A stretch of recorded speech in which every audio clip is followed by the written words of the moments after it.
mo naman, how was it katrabaho ang SB19? Siyempre, starstruck din ako. Kasi, di ba, fan din ako ng SB19 and Gento, di ba? Smile rin ako ng Gento. So, when I first saw them, huwag kang nag-Gento sa akin ko, pala sisimula ako, di ko may hito. Awatin niyo ako, hindi ko na hito. Awatin mo ako, just awatin. parang may mali.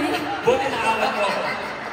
Thank you very much sa inyong lahat, and I can't wait to see more collaborations mula sa SB19. Dahil pa nagsama kayo, G22, lahat-lahat na. So, I'm sure excited na kayo. So, ang gagawin natin, let's keep the party going, Dara! Boys, you wanna help me set up the stage for another musical treat? Of course. Sigawan na